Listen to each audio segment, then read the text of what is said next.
Resigned ako Bicol Party List Representative Zaldico, idinadawit na rin si Presidential son Sandro Marcos sa issue ng budget insertions. PBBM, direkta umanong nakausap ni Ko sa usapin ng budget insertions.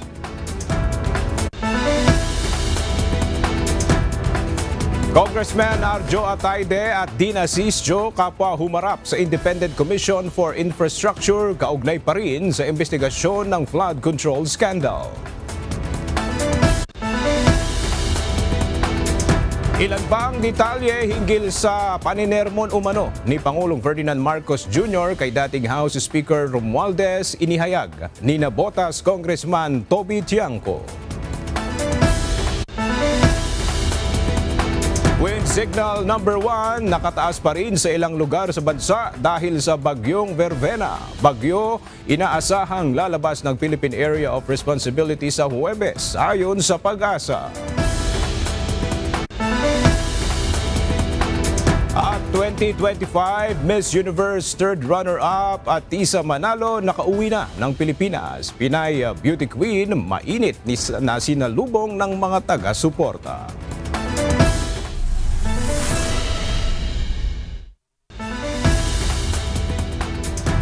Magandang tanghali mga kasangbahay. Ngayon po ay araw ng Martes, November 25, 2025. Tayo po ay sabayang napapakinggan sa Radyo La Verdad 1350, ang UNTV Radio. At una sa mga balita ngayong tanghali.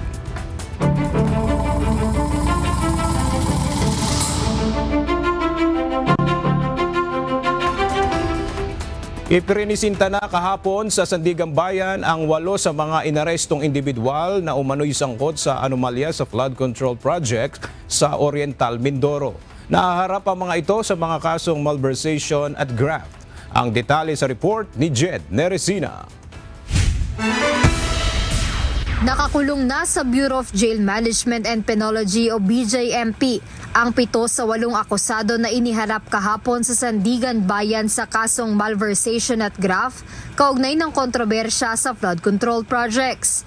Ayon kay Interior and Local Government Secretary John Vic Remulla, ang isa pang akusado ay nasa kustodiya pa ng National Bureau of Investigation o NBI. Kapwa akusado ang mga ito ni former Ako Bicol Party List Representative Zaldico.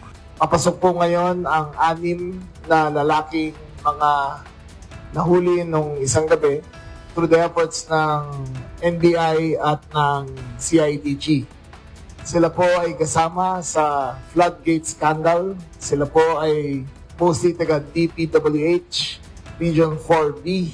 Yung mga nasusunod na pangalan po ay Dennis Pelo Abagon, Gerald Alday Pacanam, Felizardo Sabane Casuno, Dominic Gregorio Serrano, Ruben de los Santos Jr., Jean Ryan Alaurin Altea. Meron pang isang babaeng inmate na nasa Camp Karingal ngayon. Ano yung pangalan? Wala po kasing female dormitory dito sa Payatas Country Club. Sa Quezon City, female dormitory ay si Lerma Caico. Meron pang isang detainee na hindi pa dinadala siya, nasa NBI, wala pa sa akin yung pangalan niya. Tiniyak ni Secretary Remulla na walang special treatment para sa mga individual na makukulong dahil sa flood control project scandal. Paliwanag ng kalihim na parehong serbisyo at papayagan sa parehong aktibidad. Tulad ng lahat ng iba pang persons deprived of liberty ang tatanggapin ng mga ito. Bukod dito, tiniyak ni Secretary Remulla ang kaligtasan nila habang sila ay nakakulong. As of now, nasa Gen Pop pa rin sila. Wala ko kami binibuksan na special wing. So kung saan yung mga general population ng Quezon City inmates, doon rin sila nakatira ngayon. So no special treatment para sa kanila. Ang sisigurado ko lang ang personal safety ng ating mga 6 na nakadetain dito. Sisiguraduhin namin na walang gang violence sa kanila. Sisiguraduhin namin ang seguridad nila. Sisiguraduhin namin na haharap sila sa batas kahit anong mangyari. Kaugnay nito, sinabi ni BJMP Jail Director Roel Rivera na ilalagay sa isang kwarto ang 6 na lalaking sospek at tulad ng lahat ng iba pang PDLs ay magkakaroon sila ng access sa 24-hour in-house medical services. Pagtitiyak pa ni DILG Secretary Remulla na sa mga susunod na araw o linggo, makukulong na rin ang iba pang sangkot sa nangyaring malawakang korupsyon sa proyekto kontra baha. Jed Neresina, UNTV News and Rescue. Diyos ang aming sandigan, serbisyo publiko ang aming pinahahalagahan. Inilunsad ni Pangulong Ferdinand Marcos Jr. ang isang portal para sa mga infrastruktura ang ipinapagawa ng pamahalaan. Ayon sa Pangulo, ito ay upang ibalik ang transparency sa mga ginagawang proyekto at muling magtiwala ang publiko sa gobyerno. Ang detalye sa report ni Ivan Alvarez. Pwede nang makita ang mga partikular na datos ng government infrastructure projects online. Ito ang binuksan sa publiko ng pamahalaan sa pamamagitan ng Department of Public Works and Highways o DPWH Transparency Portal. Magsisilbi itong digital library para sa higit 247,000 na mga proyekto ng DPWH mula taong 2016, kung saan makikita ang mahahalagang detalye gaya ng implementing office, kabuuang halaga ng proyekto, progress rate at pinagmulan ng pondo. Ia-upload din kada buwan ang kopya ng mga larawan, geographic data at downloadable contract documents, maging ang mismong status ng proyekto. Ayon kay Pangulong Ferdinand Marcos Jr., kung dati ay hindi nakikita kung ano talaga ang nangyayari sa loob ng pamahalaan na nagdudulot ng talamak na korupsyon, ngayon nais nitong hikayatin ng publiko na makilahok, makialam at magmonitor sa mga nangyayari sa bansa. This is one of the reforms na nanggaling sa aming natutunan sa experience na ito, sa kakaimbestiga, sa kakahanap, sa mga proyekto na flood control na talagang maraming problema. Kaya sa aking palagay, alam nyo, sunlight is the best medicine. So open everything up to the sunlight because the people need to know. Bukod sa public access, maaari ding magsumite ng mga sumbong o obserbasyon kahit hindi nagpapakilala. Sa pamamagitan nito, madaling maaaksyonan ng DPWH office ang mga reklamo sa mga kinauukulang lugar. Kasabay nito, nais rin ni President Marcos na maibalik ang tiwala ng mga Pilipino sa gobyerno sa kabila ng kaliwat ka ng mga anomalya sa flood control project. Ang Transparency Portal ay hindi lang isang website. Ito ay isang pangako. Ito ay isang sagot na digital na pader laban sa korupsyon. Ay magpapatibay sa ating paniniwala. Ang pamahalaan bukas, tapat at nakikinig sa sambayanan. Anya, ang portal na ito ay isang hakbang lamang upang palakasin ang kumpiyansa ng mga mamamayan sa pamahalaan. Determinado rin ang administrasyon na panagutin ang mga nasa likod ng pagbubulsa ng pondo ng bayan at magpatupad ng mga reforma upang wakasan ang mga anomalya sa flood control at iba pang infrastructure projects. Samantala, maaaring ma-access ang transparency portal sa official website ng DPWH o i-type ang transparency.dpwh.gov.ph. Evan Alvarez, UNTV News and Rescue. Diyos ang aming sandigan, serbisyo publiko ang aming pinahahalagahan. Dumating kahapon sa tanggapan ng Independent Commission for Infrastructure o ICI ang isang truck na dala ang kahong-kahong dokumento mula sa Philippine National Police na may kaugnayan sa hinihinalang ghost flood control projects sa iba't ibang panig ng bansa. Gagamitin ng komisyon ang mga ito sa kanilang case build-up habang tinututukan ang posibleng anomalya sa nasabing mga proyekto. Narito ang report ni Jed Neresina. Kinumpirma ni Independent Commission for Infrastructure o ICI Executive Director Attorney Brian Keith Hosaka na natanggap na ng komisyon kahapon ang kahon-kahong dokumento mula sa Philippine National Police. Ayon kay Attorney Hosaka, ang mga dokumentong ito ay may kaugnayan sa ilang hinihinalang ghost flood control projects sa bansa. In connection with 28 alleged ghost projects that we've asked for them to look into and collate documents that we need for our case build-up. So basically, yan yung mga sinabit nila sa amin and i-review na namin. Iba-iba. It's all around, it's nationwide kasi wala na nga kami pinipili. As long as they complete or get documents, sabi namin sa kanila, dalhin nyo na dito. Kaugnay nito, tumanggi si Attorney Hosaka na idetalye ang laman ng mga natanggap nilang dokumento. Ngunit kumpirmado umanong may kaugnayan ang mga ito sa mga kontrata ng proyekto at mahalaga ang mga ito sa ginagawang case build-up ng komisyon. It has something to do with the contracts, of course, kasi doon tayo magsisimula. Kasama naman yan sa aming mga isasubmit sa Ombudsman if we eventually verify that these are actually ghost projects. Tiniyak ng ICI na kung mapatunayan nilang ghost project ang isang proyekto, ay maisasama ito sa kanilang referral sa Office of the Ombudsman kahit sino pa ang kontratistang nasa likod ng mga ito. Samantala, inilabas na rin ng independent body ang kanilang referral sa Ombudsman upang magsagawa pa ng malalimang investigasyon para naman kay dating House Speaker Martin Romualdez, kaugnay pa rin ng flood control project controversy, kung saan kasama ng nasabing dokumento ang kopya ng affidavit ni Romualdez at ang audio-video recording ng kanyang pagharap sa komisyon noong October 14. Jed Neresina, UNTV News and Rescue. Diyos ang aming sandigan, serbisyo publiko ang aming pinahahalagahan. Humarap na ngayong araw sa pagdinig ng Independent Commission for Infrastructure sina Quezon City 1st District Representative Arjo Atayde at Caloocan City 3rd District Congressman Dean Asisio. Ito ay bilang bahagi ng nagpapatuloy na investigasyon ng independent body sa mga anomalya sa flood control projects. Mula sa Taguig City, nagbabalik si Jed Neresina live. Jed, nagbigay ba ng pahayag ang dalawang kongresista bago humarap sa komisyon? Ayon sa dalawang mambabatas, humarap sila ngayong araw sa Independent Commission for Infrastructure upang matanayan na wala silang kaugnayan sa kontrobersyal na flood control project. Ito ay matapos silang banggitin ng mag-asawang Curly at Sara Diskaya sa nakaraang Senate Blue Ribbon hearing na sila ay nagsolicit umano ng pera mula sa kanilang construction company.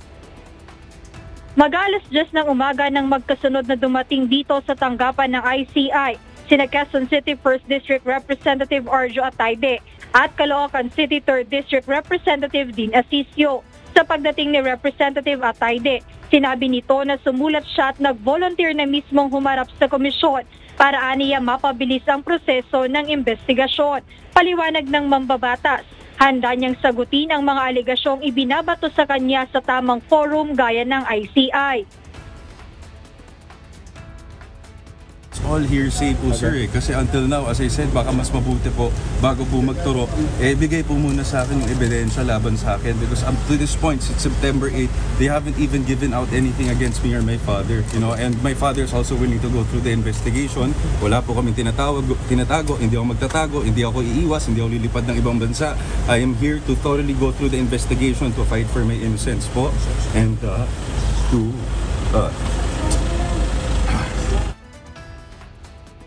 Sa pagdating naman ni Representative Asisio, ipinaliwanag niya ang dahilan bakit siya humbiling ng executive session sa komisyon.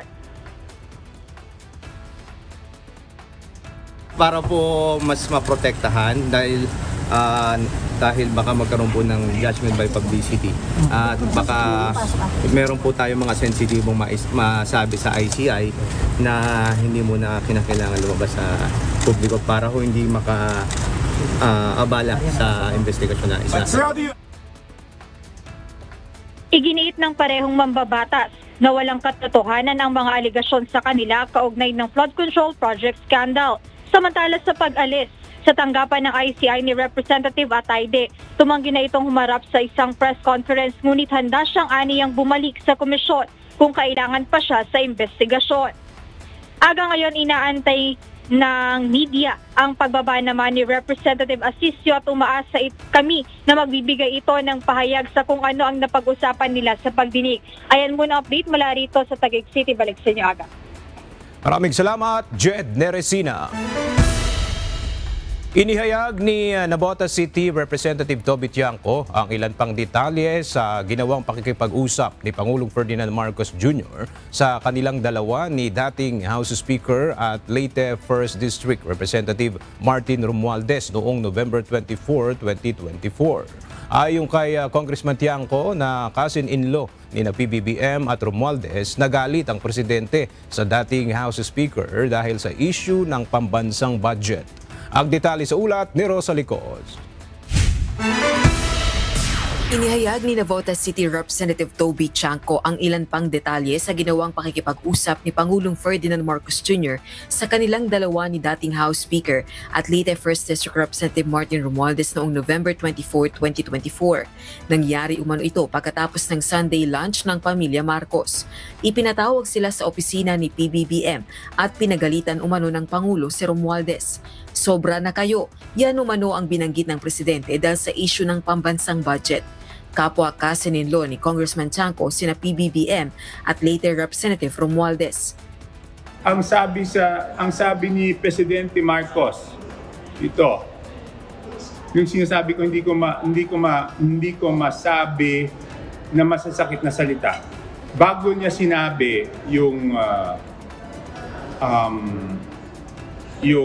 kayo ni Saldi, kinukuha niyo yung budget. Pag-upo, ang bungad talaga kaagad ng presidente kay Martin is, Martin, kayo ni Saldi, ilan bang bahay sa Forbes ang gusto niyong bilhin? Ilan bang eroplano ang kailangan ninyo? Ilan bang Ferrari ang gusto niyo? Gaano karaming pera ba ang gusto niyo? Gaano karaming caviar ba ang kaya niyong kainin? Yun ang bungad. Yun yung opening statement. Noong November 24. Tsaka pa lang niya sinabi na sobra na kayo. Lahat ng pera, kinukuha niyo. Kasunod nito, nalaman umano ni Tiangco na ang dahilan ng pagkagalit ng presidente ay ang reklamo ng Japan International Cooperation Agency o JICA, katuwang ng Pilipinas ang JICA sa infrastructure projects. Kaya siya galit na galit kasi yung counterpart funds natin doon sa mga foreign assisted, tinanggal. Kaya galit na galit siya kasi nagsumbong yung JICA.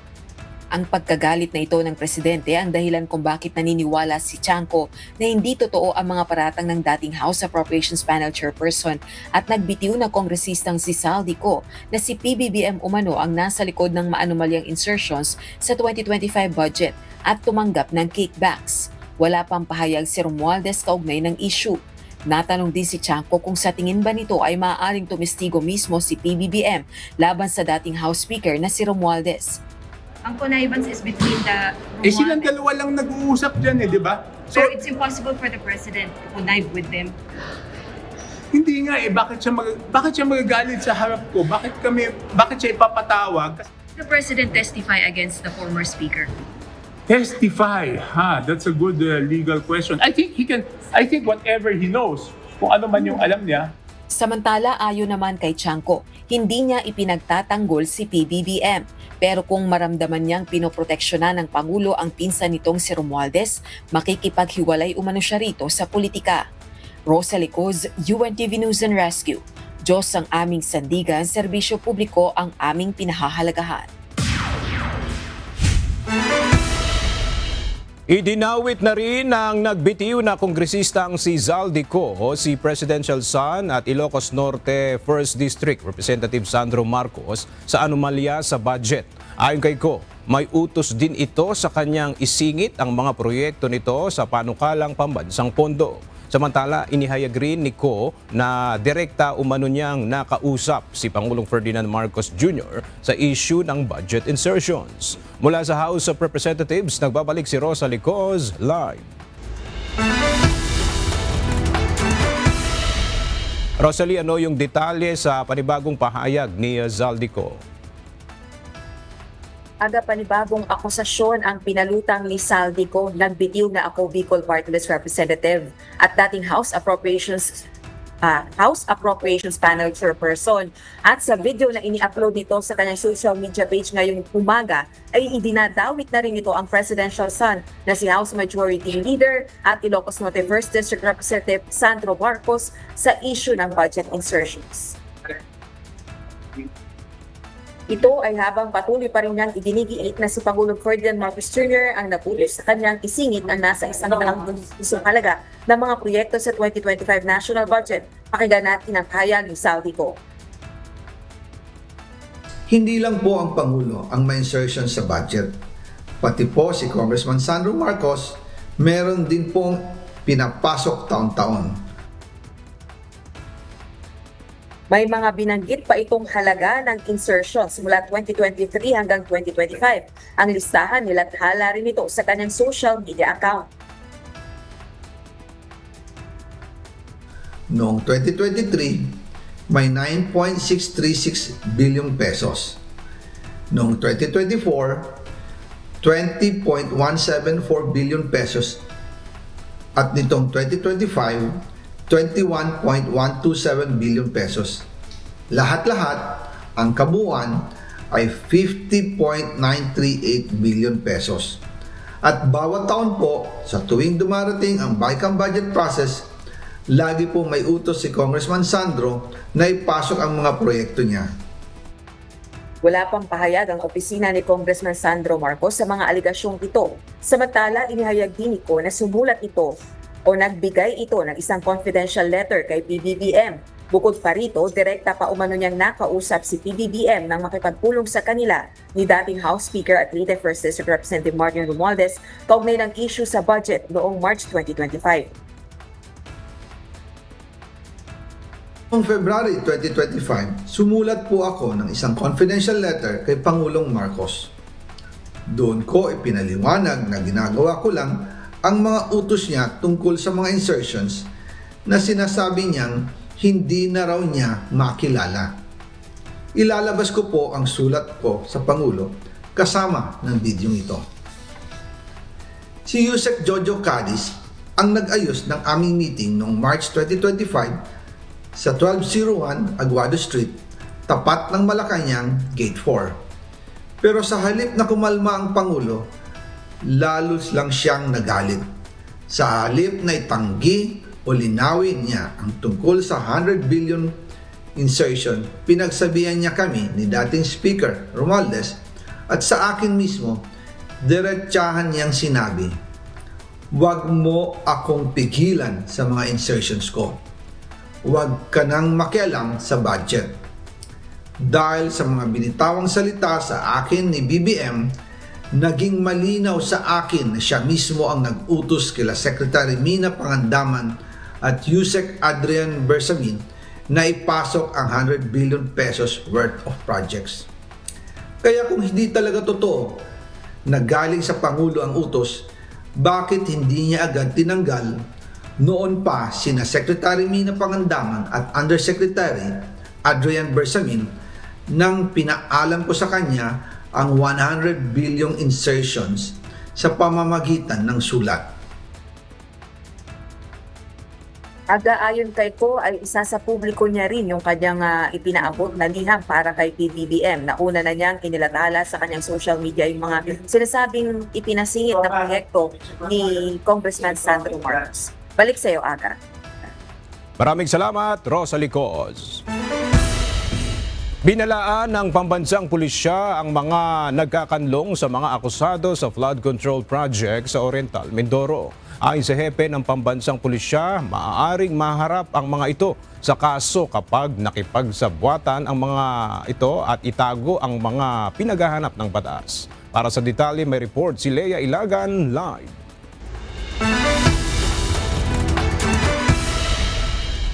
Yes, Leia. Magandang tanghali sa iyo, Aga. Obstruction of justice ang maaaring kaharapin ng sinumang magkakanlong sa mga akusado ng flood control project sa Oriental Mindoro. Ito ay dahil may warrant of arrest na mga ito mula sa korte at pinaghahanap sila ng mga otoridad.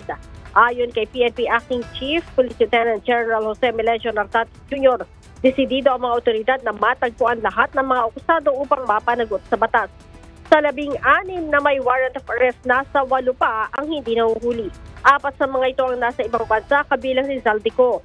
Gayunman, sinabi ng DILG na nakipag-ugnayan sa Embahada ng Pilipinas sa ibang bansa, ang isang nasa Jordan, isang nasa New York at isang nasa New Zealand, habang hindi pa naman matukoy ng pamahalaan kung nasa ang bansa si Zaldico dahil sa sinabi ng DILG na posibleng gumagamit ito ng ibang passport.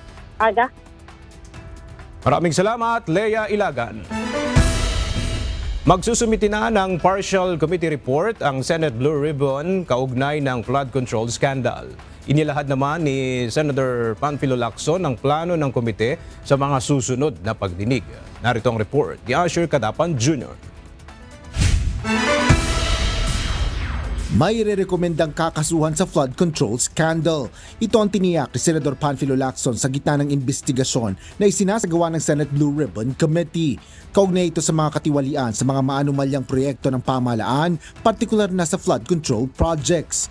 Ayon sa Senador, kasalukuyan ang binabalangkas ng Blue Ribbon ang partial committee report. Hindi pa tapos pero tama yung sinabi niya na magpapile kami ng magsasabit ng partial committee report based on information so far gathered during the previous hearings. Nilinaw naman ni Senador Ping na maaaring may sasagawa pang pagdinig ang Blue Ribbon kaugnay ng mga maanumalyang proyekto. Kasi pwede mag-segue sa ibang anomalous projects sa flood control. Paliwanag pa ni Lacson, magkakaroon lang ng susunod na pagdinig kung may magte-testify o makapagbabahagi pa ng impormasyon sa Blue Ribbon. It depends. Kasi kung may mga pillars pa from other probable resource persons na gusto mag-contribute, we're still assessing kung mag-contribute talaga sila doon sa information gathering na ginagawa ng Blue Ribbon Committee. Inaasahan ng Blue Ribbon Chair na makapagtatakda na ang komite ng susunod na pagdinig kapag natapos na ang plenary deliberation para sa panukalang 2026 budget. Asher Cadapan Jr., UNTV News and Rescue. Diyos ang aming sandigan, serbisyo publiko ang aming pinahahalagahan. Pansamantalang sinuspindi ng Bureau of Internal Revenue o BIR ang lahat ng kanilang field audits at iba pang kaugnay na operasyon. Kasunod ito ng panawagan na imbestigahan ang umano'y extortion scheme sa loob ng ahensya. Nakapaloob sa suspensyon ang pag-i-issue ng Letters of Authority o LOA at mission orders. Naunang naghain ng Senate resolution si Senator Erwin Tulfo upang imbestigahan ng Blue Ribbon Committee ang umano'y extortion scheme kaugnay ng LOA. Inansila na ng hukuman sa Pasig City ang passport ni dating presidential spokesperson Attorney Harry Roque kaugnay ng kasong human trafficking. Ayon sa korte, fugitive from justice si Roque at 4 na iba pa. Samantala, aapila naman aniya si Roque sa desisyon ng Pasig RTC. Narito ang report ni Dante Amento. Pinagbigyan ng Pasig City Regional Trial Court Branch 157 ang musyon ng prosekusyon na kansilahin ang passport ni dating presidential spokesperson Attorney Harry Roque. Ayon sa hukuman, fugitive from justice si Roque. Paliwanag ng hukuman, sa kabila ng alam ni Roque na may kaso laban sa kanya sa Pilipinas, mas pinili nitong manatili sa ibang bansa kaysa harapin ito. Ang pagkansila sa passport ni Roque ay dahil sa kinakaharap nitong kasong human trafficking. Bukod kay Roque, kasama sa kinansila ang passport ni Cassandra Leong at 3 iba pa. Ayon sa Department of Justice, kapag nasa ibang bansa ang mga akusado, limitado na lamang ang kanilang galaw. Maaari rin na ipareport ang mga ito ng kinaroroonan nilang bansa. Ayon naman kay Roque, maghahain siya ng musyon upang bawiin ng hukuman ang desisyon nito. Paliwanag ng dating opisyal, nagkamali ang korte sa desisyon nito. Mayroon siyang 15 araw upang isumite ang kanyang motion for reconsideration. Sa tingin ko, mali po yung reasoning ng hukuman. Ang sabi niya, ako daw, miski hindi ako tumakas dahil sa pagsampa ng kaso sa akin, wala naman daw ako sa Pilipinas at walang balidong dahilan, no?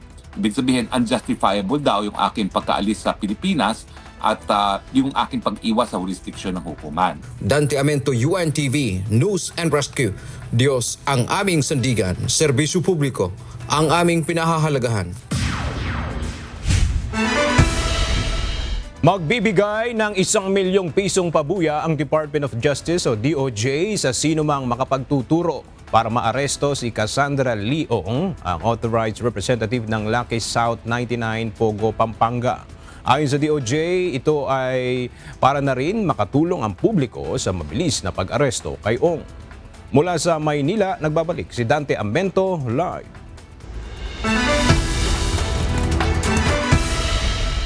Dante, ano yung detalye nitong inaalok na reward money ng DOJ?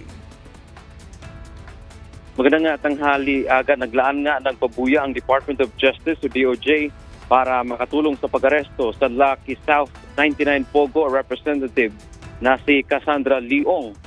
1 million pesos ang ibibigay ng DOJ sa makapagbibigay ng impormasyon o makapagtuturo sa kinaroroonan ng nasabing akusado sa Pogo case. Paliwanag ng DOJ, may mahalagang papel at alam ng publiko ang kakayanan ni Cassandra Leong pagdating sa operasyon ng Pogo sa Pilipinas. Sa ngayon ay hindi pa makumpirma ng DOJ kung nasaan ang partikular na kinaroroonan o nandito pa ba sa bansa si Ong, pero ayon sa DOJ, batay sa kanilang pag-iimbestiga at impormasyon na rin mula sa Bureau of Immigration, wala pang record na ito ay nakalabas ng bansa. Kaya sabi ng DOJ, itong pagbibigay nila ng 1 million pesos na reward sa makapagtuturo kay Ong ay malaki ito sapagkat makakatulong partikular ang publiko upang mahanap ang nasabing akusado. Si Ong ay wanted sa kasong qualified human trafficking na nakasampa ngayon sa Pasig City Regional Trial Court. At isa rin si Ong sa kasama ni dating Secretary Harry Roque sa pinakansila na ang pasaporte kaugnay nga dito sa kinakaharap nilang kaso. Bukod kay Ong at Roque, mayroon pang nasa mahigit 40 mga akusado kaugnay ng qualified human trafficking na may koneksyon pa rin sa operasyon ng Pogo na nadiskubre ng mga otoridad sa Porac, Pampanga. Yan muna ang ating update mula dito sa Maynila. Balik sa iyo, Aga. Maraming salamat, Dante Amento. Good news sa mga consumer ng kuryente, ipinag-utos ng Energy Regulatory Commission o ERC sa mga distribution utilities at electric cooperatives ang no disconnection policy sa buwan ng Nobyembre at Disyembre. Ibig sabihin, walang mapuputulan ng kuryente hanggang sa pagtatapos ng taon. Ayon sa Department of Energy, layo nito na matulungang makabangon ang mga Pilipino dahil sa nagdaang mga kalamidad. Samantala, ang mga consumer na mayroong 100 kWh na konsumo ng kuryente sa mga lugar na naapektuhan ng bagyo at lindol ay maaring magbayad ng staggered o utay-utay. Nagsagawa ng roadworthiness inspection ang Department of Transportation Special Action and Intelligence Committee for Transportation sa Quezon City. Sa naturang operasyon, 2 bus ang kanilang nasita. Mula sa Quezon City, ang detalye ihahatid ni Benedict Samson live. Benedict, ano yung particular na violation yung nalabag ng mga nasitang bus? Magandang tanghali, Aga. Isa nga sa nakita ng mga tauhan ng DOTR SAIC kanina ay ang temporary plate number na nakakabit sa isang bus. Nagsagawa ng pag-inspeksyon ng Department of Transportation Special Action and Intelligence Committee for Transportation sa mga bus na galing North Luzon Expressway na dumadaan sa Bonifacio Avenue sa Quezon City. Isa-isang pinara ng mga tauhan ng Department of DOTR SAIC ang mga bus na galing NLEX na dumadaan nga sa Bonifacio Avenue. Nagsagawa ang mga tauhan ng DOTR SAIC ng visual search sa mga gulong at ilaw ng kada bus. Ngunit ang isang bus na ito ay kinakitaan nga ng paggamit ng temporary plate. Nang inspeksyonin ng mga dokumento, natuklasang expired ng umano ang inisyong authorization para sa paggamit ng pansamantalang plaka, dahilan para isyuhan ng ticket ang bus driver. Samantala, kinumpiska naman ng DOTR SAIC ang plate number ng isa pang bus dahil sa hindi pa aprobado ang in-apply na extension ng prangkisa para makabiyahe ito. Ayon kay DOTR SAIC Special Operations Group Head Rayson De La Torre, sa naturang operasyon na isilang matiyak na nasa maayos na sitwasyon ng mga commuter at masiguro na sumusunod ang mga bus company sa panuntunan na ibinigay ng pamahalaan. Yung po mga kolorom, nilalabanan po natin. Gayon din po yung mga gumagamit po ng mga doble plaka. Kaya po tinitingnan po natin yung mga gumagamit po ng mga improvised plates ay hinahanapan po natin ng authorization mula po sa LTO para masiguro po natin na yung pong kanilang mga ginagamit ng mga temporary plates ay pinapahintulutan po ng gobyerno at nasisiguro po natin na walang kaduplicate, walang kakambal. Aga, tanging visual search lang ang ginawa ng SAIC kanina upang hindi na rin makabala pa sa mga pasahero. At yan muna ang ating update mula dito sa Quezon City. Balik sa inyo dyan, Aga. Maraming salamat, Benedict Zamson.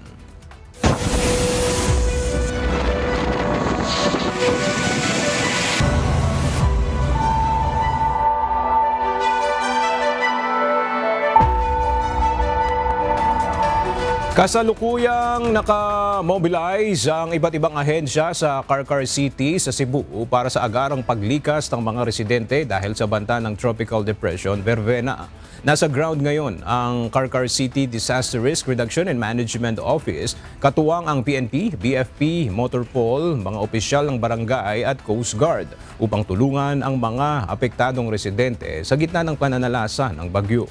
Patuloy na tumataas ang level ng tubig sa mga ilog at nagsimula na rin itong umapaw, dahilan upang paigtingin ang evacuation efforts. Sa ngayon, nagpapatuloy ang monitoring at clearing operations ng mga otoridad habang pinapayuhan ng publiko na manatiling alerto at sumunod sa mga paalaala ng kanilang mga lokal na opisyal.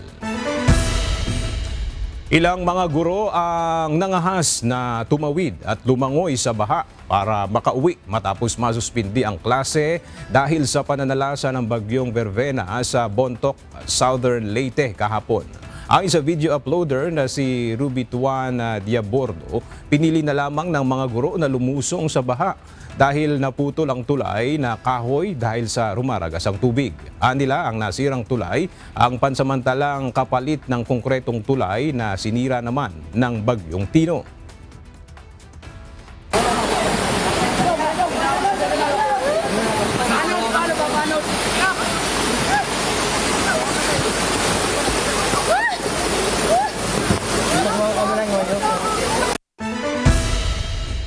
Naka-red alert status na ang Coast Guard Eastern Palawan dahil sa posibleng pagtama ng bagyong Vervena. Nakahanda na rin ang rescue equipment ng PCG. Para sa detalye ng balita, may report si Andy Pagayona live.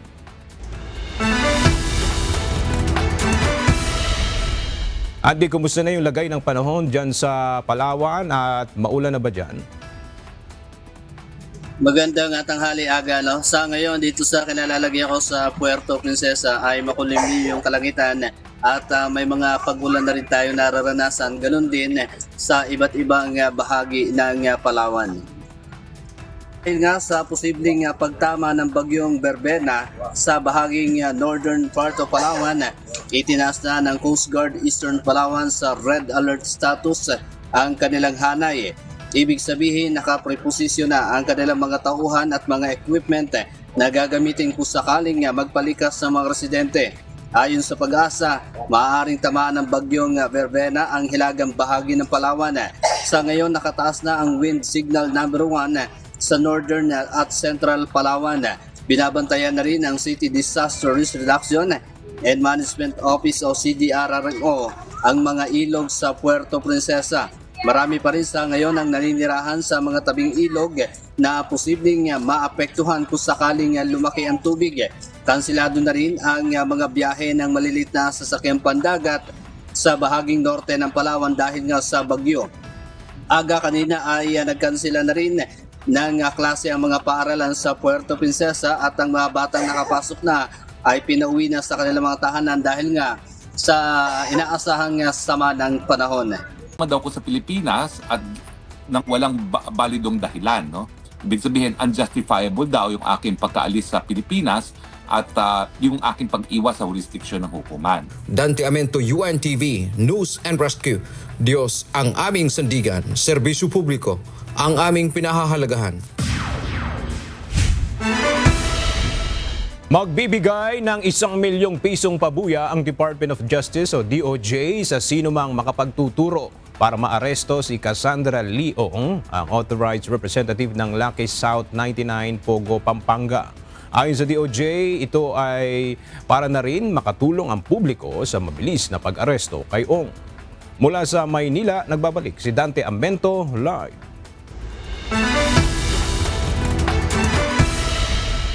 Dante, ano yung detalye nitong inaalok na reward money ng DOJ? Magandang tanghali, naglaan nga ng pabuya ang Department of Justice o DOJ para makatulong sa pag-aresto sa Lucky South 99 Pogo representative na si Cassandra Leong.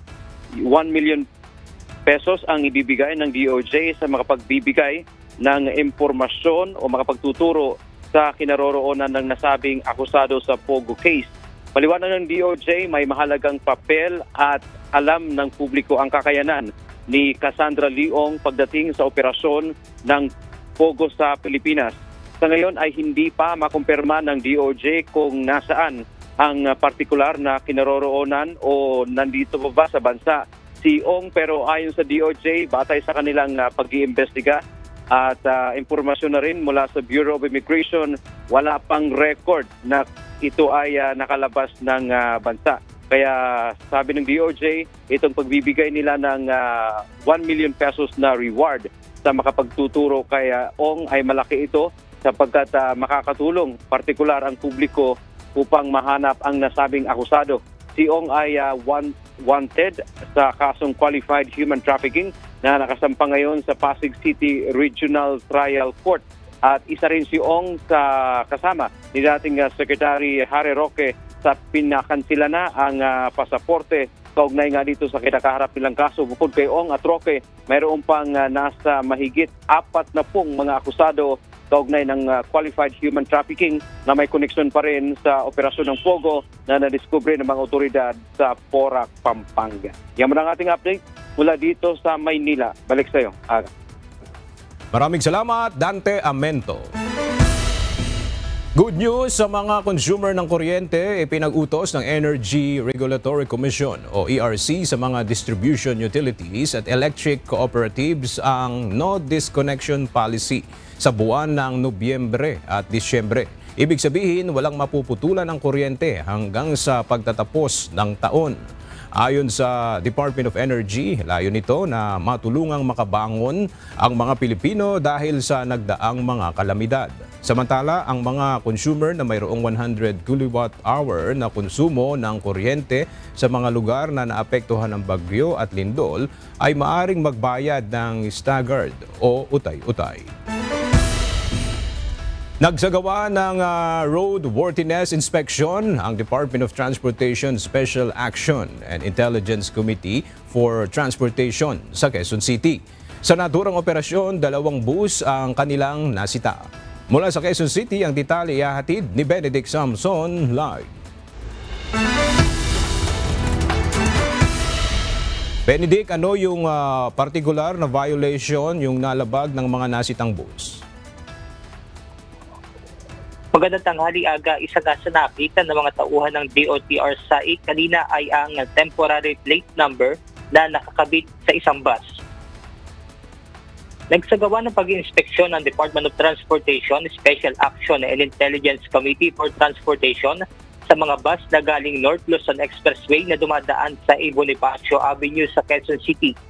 Isa-isang pinara ng mga tauhan ng Department of DOTR SAIC ang mga bus na galing NLEX na dumadaan nga sa Bonifacio Avenue. Nagsagawa ang mga tauhan ng DOTR SAIC ng visual search sa mga gulong at ilaw ng kada bus. Ngunit ang isang bus na ito ay kinakitaan nga ng paggamit ng temporary plate. Nang inspeksyonin ng mga dokumento, natuklasang expired na umano ang inisyong authorization para sa paggamit ng pansamantalang plaka, dahilan para isyuhan ng ticket ang bus driver. Samantala, kinumpiska naman ng DOTR SAIC ang plate number ng isa pang bus dahil sa hindi pa aprobado ang in-apply na extension ng prangkisa para makabiyahe ito. Ayon kay DOTR SAIC Special Operations Group Head Rayson De La Torre, sa naturang operasyon na isilang matiyak na nasa maayos na sitwasyon ng mga commuter at masiguro na sumusunod ang mga bus company sa panuntunan na ibinigay ng pamahalaan. Yung po mga kulurom, nilalabanan po natin. Gayon din po yung mga gumagamit po ng mga doble plaka. Kaya po tinitingnan po natin yung mga gumagamit po ng mga improvised plates ay hinahanapan po natin ng authorization mula po sa LTO para masiguro po natin na yung pong kanilang mga ginagamit ng mga temporary plates ay pinapahintulutan po ng gobyerno at nasisiguro po natin na walang kaduplicate, walang kakambal. Aga, tanging visual search lang ang ginawa ng SAIC kanina upang hindi na rin makabala pa sa mga pasahero. At yan mo ng ating update mula dito sa Quezon City. Balik sa inyo dyan, Aga. Maraming salamat, Benedict Samson.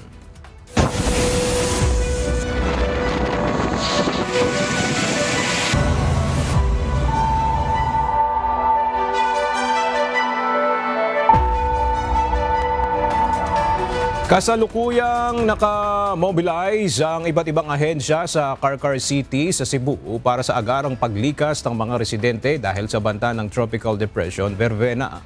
Nasa ground ngayon ang Carcar City Disaster Risk Reduction and Management Office, katuwang ang PNP, BFP, Motorpol, mga opisyal ng barangay at Coast Guard upang tulungan ang mga apektadong residente sa gitna ng pananalasa ng bagyo.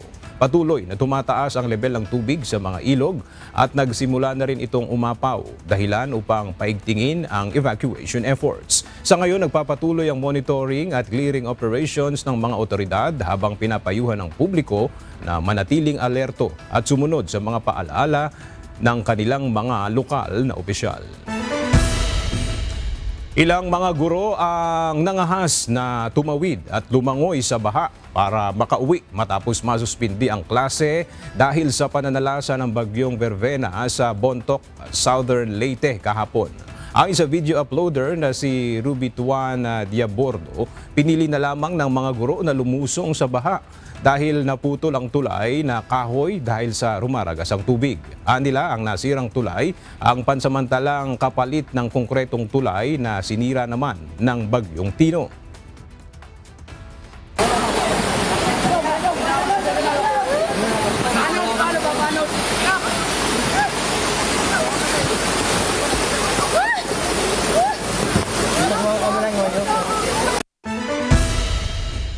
Naka-red alert status na ang Coast Guard Eastern Palawan dahil sa posibleng pagtama ng bagyong Vervena. Nakahanda na rin ang rescue equipment ng PCG. Para sa detalye ng balita, may report si Andy Pagayona live.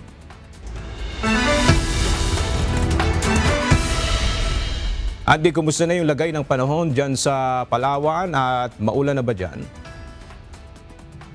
Magandang tanghali, Aga. No? Sa ngayon, dito sa kinalalagyan ko sa Puerto Princesa ay makulimlim yung kalangitan at may mga pagulan na rin tayo nararanasan. Ganun din sa iba't ibang bahagi ng Palawan. Dahil nga sa posibleng pagtama ng bagyong Vervena sa bahaging northern part of Palawan, itinaas na ng Coast Guard Eastern Palawan sa red alert status ang kanilang hanay. Ibig sabihin, nakapreposisyon na ang kanilang mga tauhan at mga equipment na gagamitin kung sakaling magpalikas sa mga residente. Ayon sa Pag-asa, maaaring tamaan ng bagyong Vervena ang hilagang bahagi ng Palawan. Sa ngayon, nakataas na ang wind signal number 1 sa northern at central Palawan.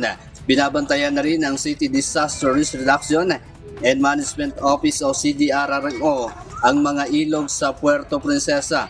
Marami pa rin sa ngayon ang naninirahan sa mga tabing ilog na posibleng maapektuhan kung sakaling lumaki ang tubig. Kansilado na rin ang mga biyahe ng malilit na sasakyang pandagat sa bahaging norte ng Palawan dahil nga sa bagyo. Aga kanina ay nagkansila na rin ng klase ang mga paaralan sa Puerto Princesa at ang mga batang nakapasok na ay pinauwi na sa kanilang mga tahanan dahil nga sa inaasahang sama ng panahon. Yan mo ng ating update. Balik sa iyo, Aga. Maraming salamat, Andy Pagayona.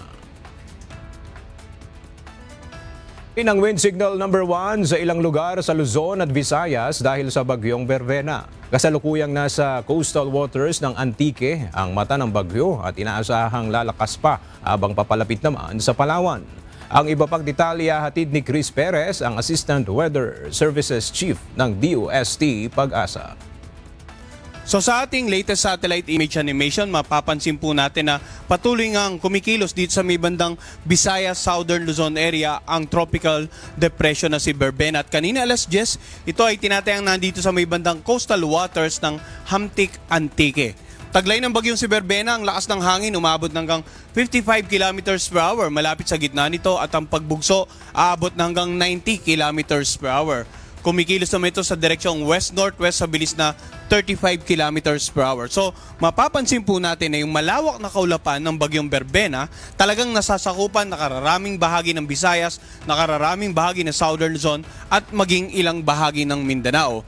Dahil dito nakataas pa rin ang wind signal number 1 dito nga sa mga lugar na naka-highlight ng light blue.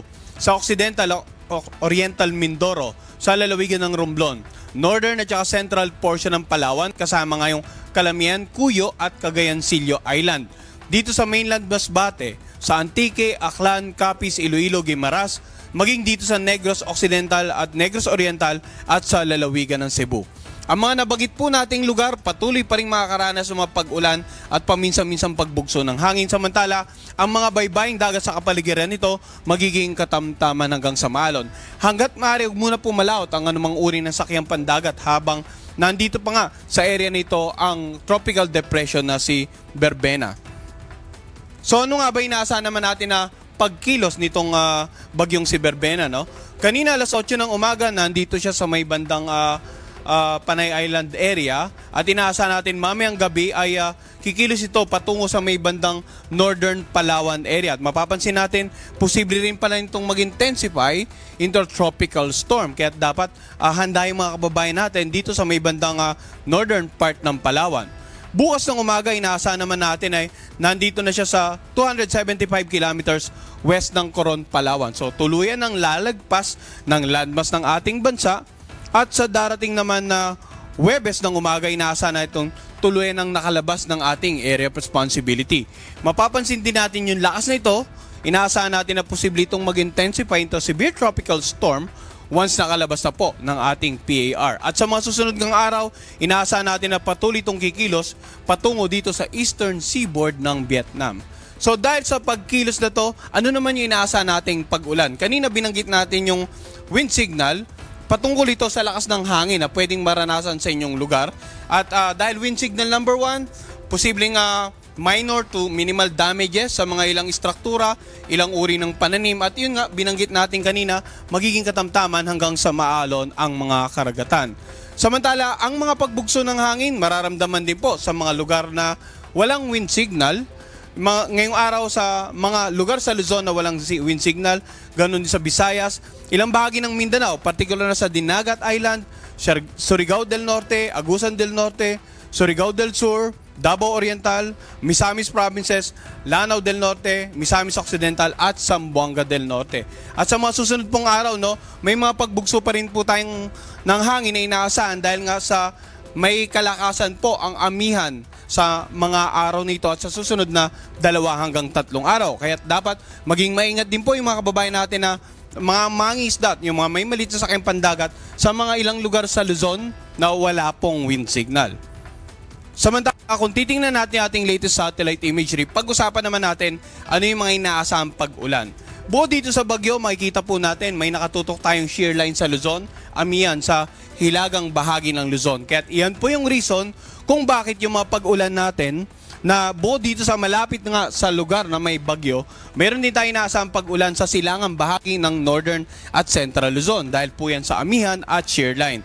100 to 200 millimeters of rain dito sa mga lugar na naka-highlight ng orange and dito naman sa mga lugar na naka-highlight ng yellow, 50 to 100 millimeters. So yung mga pag-ulan na yan, pwedeng magdulot ng mga pagbaha sa low-lying areas, pagbaha sa mga komunidad na malapit po sa ilog sapagkat pwedeng tumaas ang level dahil sa continuous sa pag-ulan, umapaw, or pwede namang yung mga pag-ulan sa mga karatig lalawigan, magpataas ng ilog doon at nagkataon na yung outflow ay papunta po sa mga ilog nilang lugar. Dapat maging alerto tayo doon. Pag-uho ng lupa sa mga lugar na malapit po sa pana ng bundok, lalong-lalo na kung ilang araw na pong nabababad ng pag-ulan na yung lugar, maaaring maging malambot na yung bahaging kalupaan at yun nga. Kaya ilang araw na rin tayo nagbibigay babala, dapat po sa mga oras na ito ay nakalikas na tayo sa mga designated evacuation centers or at least nasa mga lugar tayo na makamag-anak po natin na sa tingin po natin ay mas safe yung location. Dito naman sa bandang mga karagatan sa paligid nga ng Northern Luzon, inaasahan po natin na magiging maalon hanggang sa napakalon. May nakataas po tayong gale warning dyan, no? So, yung mga karagatan sa paligid ng Batanes, Cagayan kasama ang Babuyan Island, Ilocos Norte at Ilocos Sur, La Union at Pangasinan, magiging maalon hanggang sa napakalon dahil naman po sa amihan. Kaya bukod sa mga karagatan sa paligid ng lugar na may wind signal, wag na rin po sanang pumalaot muna. Yung mga kababayan nating mga isda at yung mga may maliit na sakyang pandagat, dito nga sa mga bahaging karagatan na naka-highlight ng red para makaiwas po sa mga malalakas na alon na pwedeng magpataob ng mga bangka at maliit na sakyang pandagat.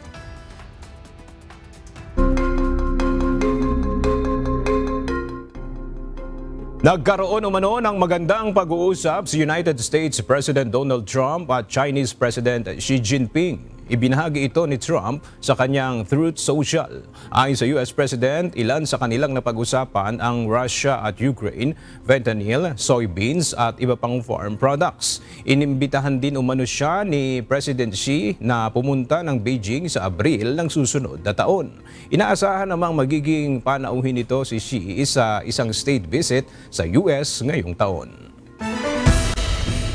Sumabog ang Haile-Gubbi Volcano sa Ethiopia kahapon. Batay sa record, huli pa itong sumabog 12,000 taon na ang nakakalipas. Nagbuga ito ng makapal na usok at abo na umabot sa Yemen, Oman, India at Northern Pakistan. Sa ngayon, ilang mga village sa paligid nito ang nabalutan ng abo. Ayon sa mga otoridad, wala namang napaulat na casualty mula sa pagputok ng bulkan.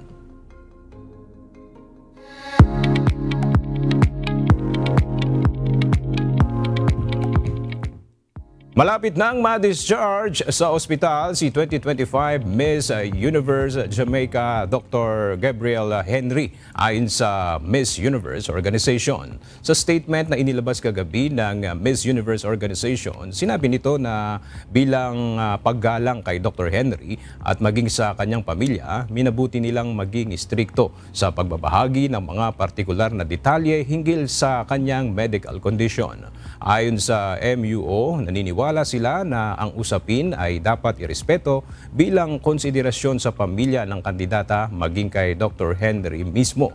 Nauna nang isinugod sa ospital si Miss Jamaica at na-ICU matapos na mahulog sa stage sa gitna ng kanyang pagrampa sa evening gown portion noong preliminary competition. Nagbitiw na si Miss Universe Cote d'Ivoire Olivia Yasse bilang Miss Universe Africa and Oceania. Ilang araw lamang matapos ang ginanap na 74th Miss Universe pageant. Inanunsyo ng kandidata ang kanyang resignation sa pamamagitan ng Miss Cote d'Ivoire Committee kung saan sinabi nito na ang dahilan ng pagkalas ni Olivia ay dahil nais ng kandidata na manatiling naka-anchor sa kanyang values na siya niyang nakakatulong para sa kanyang path toward excellence. Ayon sa Miss Cote d'Ivoire Committee, kanila nang naipagbigay alam sa Miss Universe Organization ang withdrawal ni Olivia sa titulo at formal na ring ibabalik ang kanyang Miss Universe Africa and Oceania 2025 sash. Si Olivia Yasse ang hinirang na 4th runner-up sa Miss Universe 2025 at siya ring kinilala bilang isa sa mga Continental Queens. Nakauwi na ng Pilipinas si Miss Universe 2025 third runner-up Atisa Manalo matapos ang kanyang matagumpay na pag-represent ng Pilipinas sa idinaos na 2025 Miss Universe pageant. Mainit na sinalubong ng fans at supporters si Atisa na dumating kaninang alas 2 ng madaling araw sa NAIA Terminal 1. Saglit siyang humarap sa mga miyembro ng media at nagpasalamat sa mainit na suporta ng mga Pilipino at humiling ng patuloy na suporta sa kanya ngayong tapos na ang kanyang pageant journey. And salamat sa support, sa pagmamahal, sa tiwala, sa lahat. Sana continue pa kahit hindi na ako nasa pageant, continue pa rin yung support niyo sa akin. Samantala, natanong rin si Atisa hinggil sa kontrobersya sa naging resulta ng pageant at very positive na sinagot ng kandidata na tapos na ang kompetisyon. That's not under our control anymore. All we can do is do the best under my control, and then that's it. Whatever the result is, we have to accept it. That's what the organization announced out there.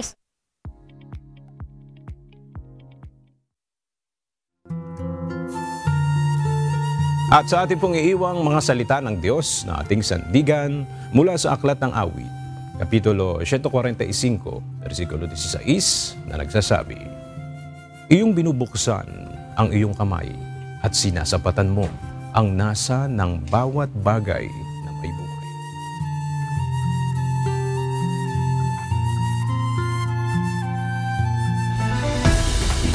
At yan ang mga balitang aming tinutukan at inaksyonan. Dahil sa aming pagbabalita, una ang pagkalinga sa kapwa. UNTVC News may balita saan mang panig ng daigdig. At dito sa UNTV, Diyos ang aming sandigan, serbisyo publiko ang aming pinahahalagahan. Magandang tanghali.